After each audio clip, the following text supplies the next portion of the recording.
I have two questions for you, Peter. One, because everyone has asked me this. Is Chuck really dead? You're never gonna win. You're never gonna guess. You know, it would be kind of. The only way I can. I'll take that as no. The only way I can answer that. The only way I can answer that is that we try not to screw around with the audience. We try not to say, you thought this was this, but it's actually that. I think the problem with it's just from our point of view, and it's just this particular show, because twists like that, where you thought the guy was dead, but he's not. Sometimes it works, and sometimes it doesn't. You know, interestingly, you know, it's. I think for us to build up the way we did and not have enormous consequences would be kind of a wet firecracker. So we're not going to see, to play off your wet firecracker, we're not going to see a shower scene next season of like, oh, Michael was in the shower. It was a dream. I hope not. And then to the other part I don't know if you can give this away, but there was a neat thing that you and Vince told me about a rule you have about happenstance and. That's. We're giving all our secrets. You can give this away. This is a good writing secret. This is good for writers. We believe that coincidence is tricky, but if coincidence is good for your character, that tends to be problematic. And if coincidence is bad for your character, that can often be good, which is probably why the universe seems to be conspiring against Jimmy McGill. Right. If something lucky or crazy, magical happens, but the lead character is damaged or diminished by it, that's fine. But if they win the lottery, that's not okay. Because to solve their problem. Absolutely. Right. We tend to go towards problems rather than away from them, which is that's probably one of the things that's most tricky about writing drama, especially because human beings, we tend to avoid problems. And in dramatic writing, you have to find them. You have to make them feel inevitable. The evolution we've seen of Mike in Better Call Saul, now the reintroduction, I guess, in a way, of Gus. Give us a sense about how this plays out and where this is taking us in this world.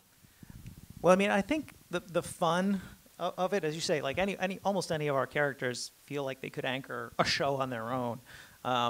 That's a strength because we can write just about anything we come up with for them, but it's difficult for someone like Giancarlo because that character has such a sort of weight. There's so much gravity to Gus that I just want to know everything about him. But at the same time, he's so much more potent in a way because we get it's keeping it minimal. It's keeping it like haiku, just as the minimum to understand and evoke this past for him, but not necessarily fall into just like, okay, so yeah, he was in Chile, and then he was working for Pinochet, and just like that's sort of implied by a lot of what we've done, but we don't want to just nail it down because that's going to become boring at a certain point. And for Mike, similarly, I think for Mike, what we've wanted to do, and I think for us the fun is to figure out the ways that that Jimmy and Mike's stories are integral to each other, but in a very subtle way. They come into each other's lives at these sort of turning points, and in a way, when everybody else fails, they're the one that the other one turns to for something. Mike is a fascinating character. It was almost our first notion for the show. Once we had figured out that we were going to go back in time with Better Call Saul, one of the great advantages of that is that we can bring Jonathan Banks back.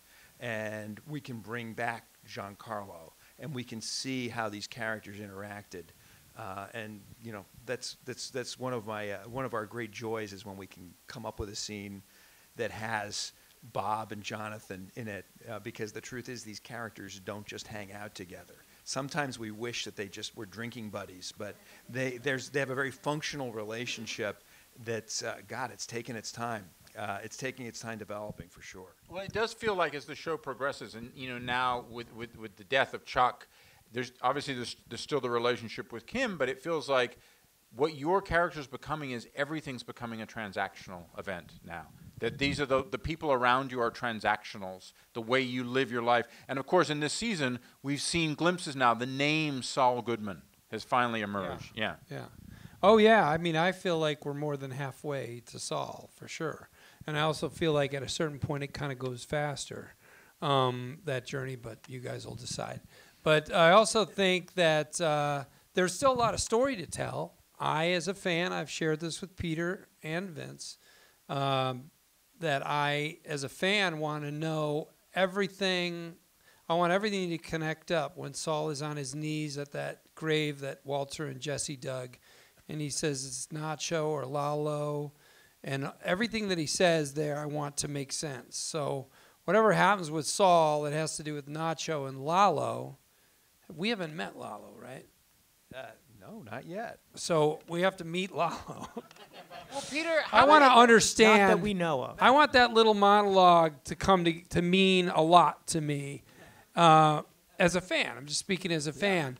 Do you and Vince like see Bob them? said- Do they meet up at a point, or will there always be a bridge between the two shows? Between the two shows, these are two. It's interesting because even though these two shows take place in the same environment and they have a lot of things in common, A lot of things. but the thing that weaves the show together is the journey of the man who started out as Slippin' Jimmy, became Jim McGill, becomes Saul Goodman, and eventually becomes Gene.